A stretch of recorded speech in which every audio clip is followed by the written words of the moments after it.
সম্মানিত দর্শক, বাংলাদেশের সঙ্গে ভারতের যে সম্পর্ক, এই সরকারের আমলে আবার নতুন করে টানাপোড়েন শুরু হয়েছে। আপনারা সবাই জানেন, ডক্টর মোহাম্মদ ইউনূসের জামানাতে ভারত এবং বাংলাদেশের সম্পর্কটি রীতিমতো দাকুমড়ার পর্যায়ে পৌঁছে গিয়েছিল। সেই সম্পর্কের ভিত্তিতে আমাদের ব্যবসা-বাণিজ্য, আমাদের পর্যটন, আমাদের চিকিৎসা ভিসা থেকে শুরু করে ভারতের সঙ্গে যে সকল চলমান বিষয় গত ১৭ বছরে রীতিমতো প্রাতিষ্ঠানিক রূপ লাভ করেছিল, তা রীতিমতো বন্ধ হয়ে গিয়েছে এবং এখনো পর্যন্ত সীমিত আকারে খুব অল্প পর্যায়ে সেগুলো চালু আছে। যেমন ধরুন, আমরা ভারতের বড়, বড় যে বন্দরগুলো, যেগুলো আমাদের প্রয়োজন, সেগুলোকে আমরা ট্রানজিট হিসেবে ব্যবহার করতে পারতাম এবং বছরে না হলেও $1.5 বিলিয়ন অথবা $1 billion, not less than $1.5 billion আমরা বাণিজ্যিক সুবিধা পেতাম।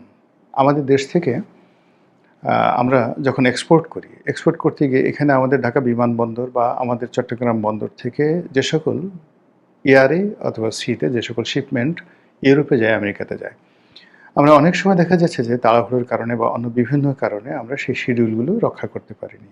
জাস্ট উদাহরণ, যদি চট্টগ্রাম বন্দর থেকে একটি কন্টেনার বা একটা জাহাজ আমরা ইস্ট কোস্টে পাঠাতে চাই আমেরিকাতে, তো সেক্ষেত্রে কাট আপ টাইম ধরুন 30 দিন।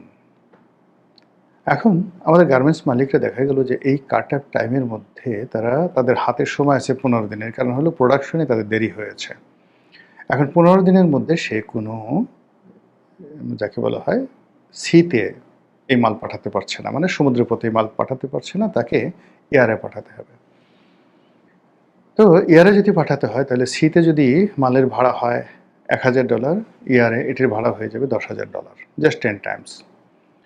তখন সে কাজ করে কি, বাংলাদেশ থেকে এই মালটি সমুদ্রপথে বাই ট্রাকে অথবা বাই এয়ারে সে কলকাতাতে, নাভাশিভাতে, মুম্বাইতে, অন্য যে কোনো একটা সমুদ্র অথবা বিমানবন্দরে সে পাঠিয়ে দেয়। তারপরে সে এটাকে ওই কাঙ্ক্ষিত গন্তব্যে ইউরোপে বা আমেরিকাতে পাঠিয়ে দেয়। এতে করে তার যে টাকা সেভ হয়, আমাদের যে লাভ হয়, আমরা হিসাব করে দেখেছি বছরে $1.5 বিলিয়ন, অর্থাৎ প্রায় 16 থেকে 17,000 কোটি টাকা বাংলাদেশের লাভ হয়। এটা এক্সপোর্ট এবং ইম্পোর্ট দুটো মিলিয়ে। একইভাবে আবার আমরা যে মালগুলো চায়না, মানে বিশেষ করে ইউরোপ থেকে আনি, আমেরিকা থেকে আনি, ইভেন মিডল ইস্ট থেকে আনি, তো মিডল ইস্ট থেকে যে মালগুলো আনি সেগুলোর যে জাহাজের ফ্রিকোয়েন্সি চট্টগ্রাম বন্দরের সাথে, সেই বন্দরের সাথে ফ্রিকোয়েন্সিটা আমাদের মেলে না। এই জাহাজগুলো মধ্যপ্রাচ্য থেকে কখনো শ্রীলঙ্কা হয়ে আসে, কখনো কলম্বো হয়ে আসে, ইভেন সাংহাই থেকে যে মালগুলো আসে সেইগুলো এই ট্রানজিট হয়ে আসার কারণে ক্ষেত্র বিশেষে 1.5 মাস সময় লাগে। এজন্য ভাড়া কম পাওয়ার জন্য অনেক ক্ষেত্রে আমরা করি কি, ফ্রিকোয়েন্সি সাংহাই থেকে দেখা গেল কলকাতাতে হলদিয়া পোর্টে, সাংহাই থেকে মুম্বাই পোর্টে যে শিপমেন্টগুলো আসে, সেখান থেকে আমরা আবার বাংলাদেশে নিয়ে আসি ফ্রিকুয়েন্টলি। এভাবে আমরা গত 10-15 বছর ধরে ভারতের এই সুযোগগুলো পাচ্ছিলাম। বিনিময়ে ভারতে আমাদের কাছ থেকে কী পাচ্ছিল সেটা আপনারা জানেন ভালো। এখানে মূল ব্যাপার হলো যে আমরা তাদেরকে সব ট্রানজিট দিয়ে রেখেছিলাম, কিন্তু আমাদের দেশের সঙ্গে ভারতের যে ব্যবসায়িক সুযোগ সুবিধা, সেখানে চট্টগ্রাম বন্দর বা মংলা বন্দর ব্যবহার করে তাদের 7 সিস্টারে তারা যে লজিস্টিক সাপোর্ট দেওয়ার কথা চিন্তা করছিল, সেটা আসলে ভারতের জন্য কখনোই ভায়াবল হয়নি। টিল না, হয়তো ভবিষ্যতে হতো। অথবা আমরা যে ভৈরব যে বন্দর, আশুগঞ্জ ভৈরব যে বন্দর, নদী বন্দর, এটাকে ভারত ব্যবহার করে এখান থেকে কার্গোতে তারা কলকাতা থেকে মাল পাঠাতো। এই মালগুলো আবার বাই রোডে সেই কুমিল্লা হয়ে তারপরে সেটা সেই সীমান্তে যাকে বলা হয় আগরতলা চলে যেত। তো এটা ওদের ছিল, কিন্তু এটাও যে খুব বেশি ভায়াবল হয়েছে, নট লাইক দ্যাট। এর বাইরে বাংলাদেশ থেকে বাসে করে কলকাতাতে যাওয়া যেত, কলকাতা থেকে বাসে, এটা রেসিপ্রোকাল ছিল, আমাদেরও লাভ হতো, ওদেরও লাভ হতো। আবার বাংলাদেশ থেকে ট্রেনে করে সেই কলকাতাতে যাওয়া হতো, না মানে লঞ্চে করে, আবার কলকাতা থেকে লঞ্চে বা স্টিমারে করে ঢাকা আসা যেত।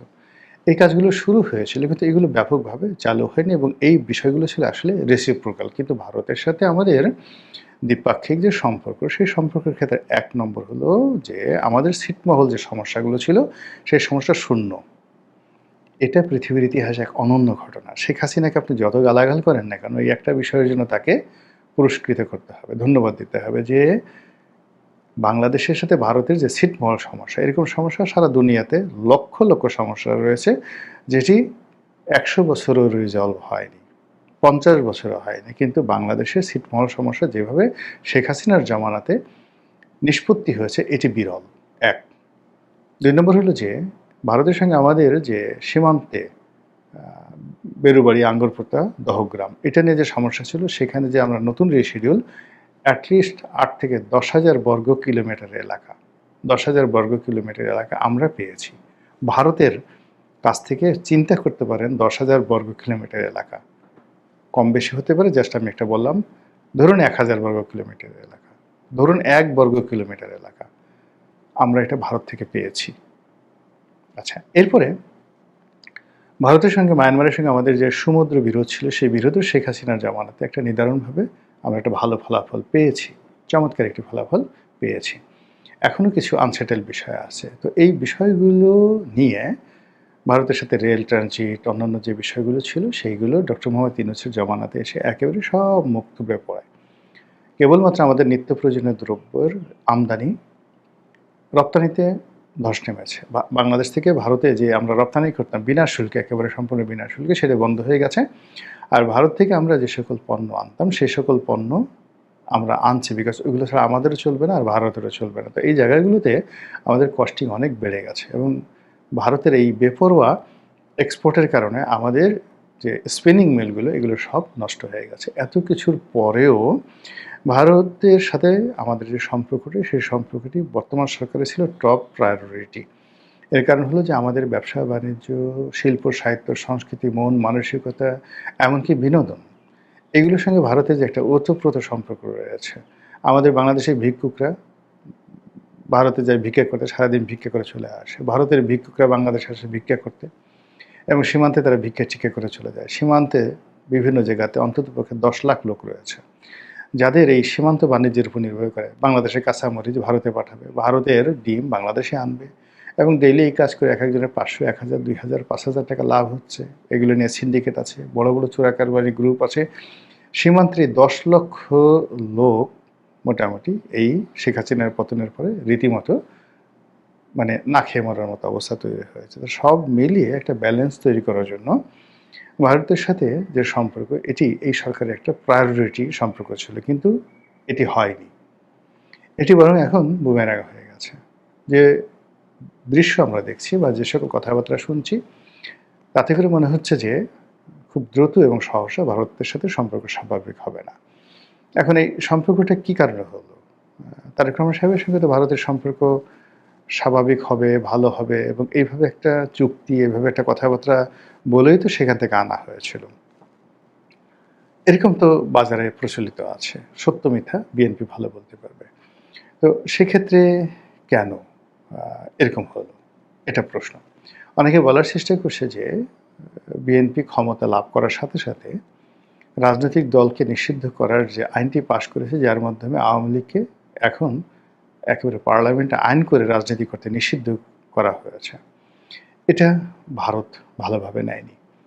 মানে শুধু ভারত ভালোভাবে না, এটাকে ভারত মনে করছে তাদের সাথে একটা অপমানজনক একটা অবস্থা। এর কারণ হলো, যদি তারেক রহমান সাহেবের সঙ্গে ভারতের আসলেই কোনো কথা হয়ে থাকে, ভারত যদি আসলে তাকে কোনো গ্রিন সিগন্যাল দিয়ে থাকে, তাহলে এখানে তাদের যারা বন্ধু, জাতীয় পার্টি, আওয়ামী লীগ, তাদেরকে পুনর্বাসন করা, তাদেরকে একটা করিডোর দেওয়া, তাদেরকে একটা সুযোগ দেওয়া, এই কাজগুলো বিএনপির কাছে সঙ্গত করেনি ভারত দাবি করেছিল, বা ভারত এই প্রস্তাবগুলো রেখেছিল। যেহেতু সেই জিনিসগুলো করা হয়নি, তো সঙ্গত কারণেই যাকে বলা হয় ভারত রাগ করবে, নিঃসন্দেহে ভারত রাগ করবে, এবং বাস্তবে সেই জিনিসটাই ঘটেছে।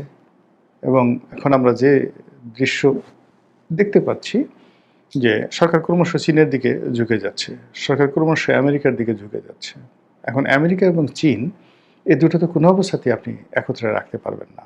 আপনি আমেরিকাকে যদি আরও ১,০০০টা প্লেন কিনেন, বাংলাদেশের তেল গ্যাস সব কিছু দিয়ে দেন, কিন্তু যদি আপনি চীনের সাথে বন্ধুত্ব করতে চান, দহরম মহরম করতে চান, এটা আমেরিকা কোনো অবস্থাতেই মেনে নেবে না।